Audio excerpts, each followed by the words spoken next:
Hello user, this is Blindside.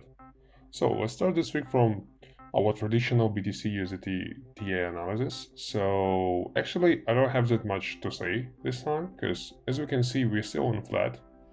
So I'm waiting like a downtrend to 24 actually, but I'm not sure. So no one can be sure on this market, right? So yeah, for now I recommend you guys, if you want to hold of course, to buy at this level, and it's gonna be like maybe the best price you can see recently. So but don't use all of your money, so you need to have like, at least a little bit stable coins to buy if we fall down to 24 zone or even to 19 and 14.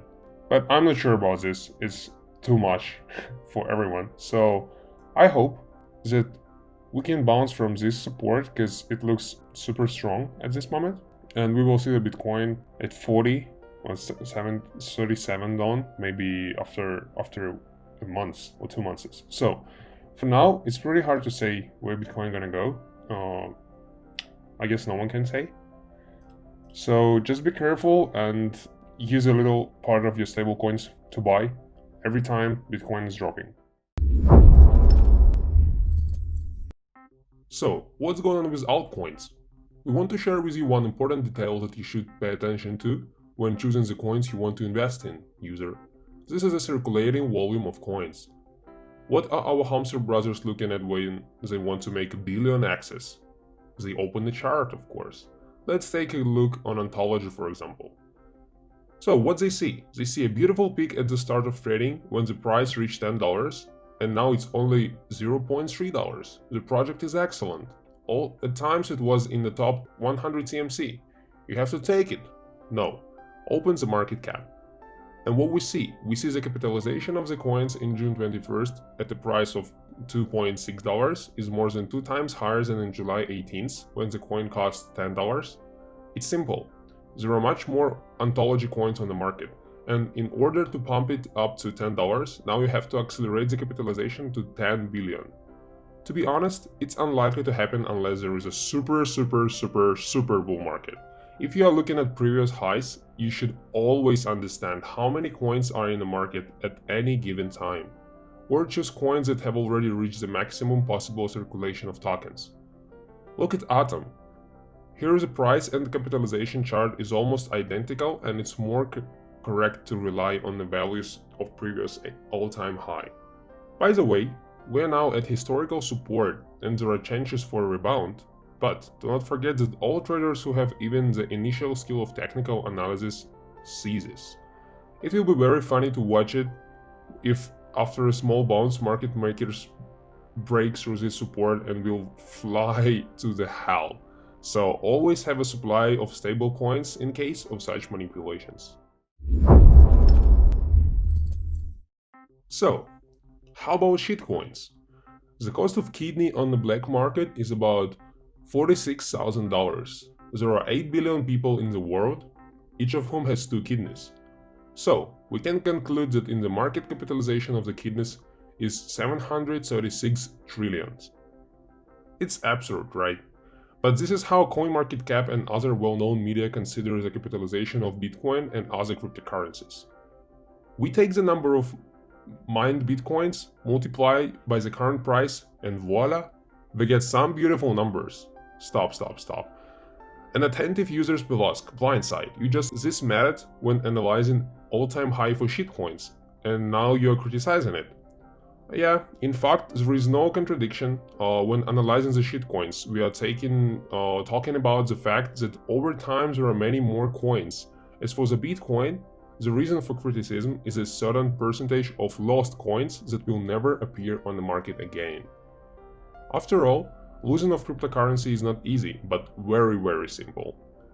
According to on-chain statistic, at the moment almost 90% of Bitcoins are stored on 0.8% of the total number of wallets, about 150,000 pieces actually. So, of this, half is in these wallets containing from 10 to 1000 bitcoins.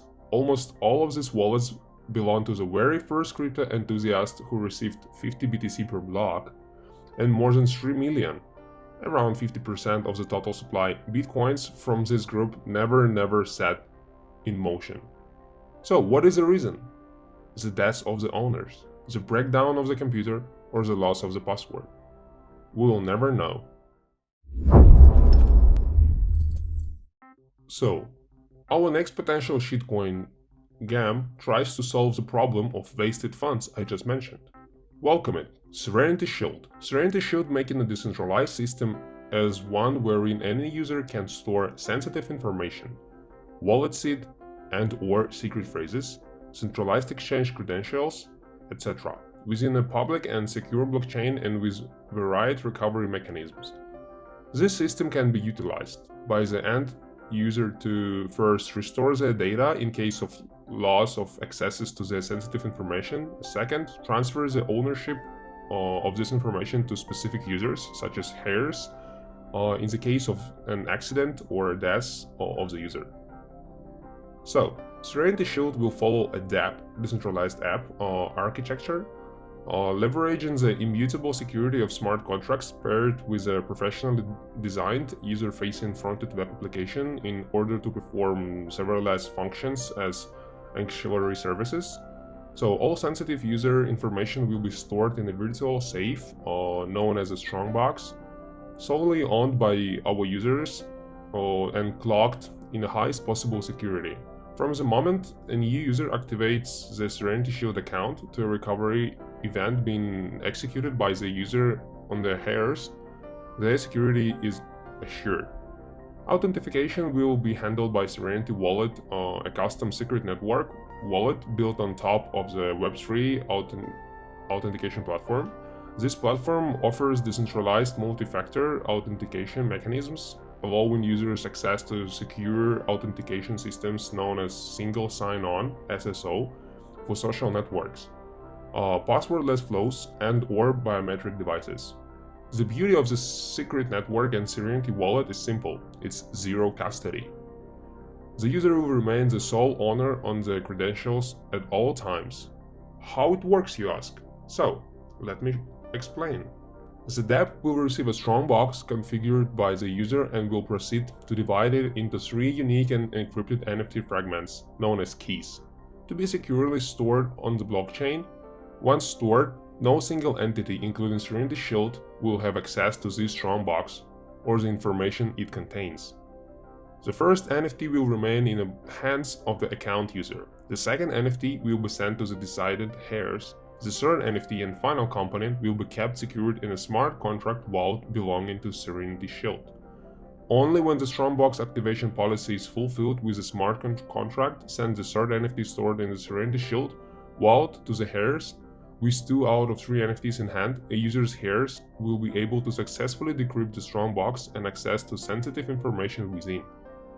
If, for any reason, a user regrets or wishes to modify or cancel the conditions of the Strongbox or wants to recover the information of their own, they can simply claim the third NFT saved in the Serenity Shield vaults and thus finish or restart the encryption process. So, we really like these guys and what they do, and we will keep a close eye on them. I can't say the large funds have invested in them as well, but their faces are open and the process of developing the application is underway. I think that, like many other projects, they are now on hold and just waiting for a more suitable market for rapid development. So, be careful and don't forget about Dior. It was blindside. Goodbye, user.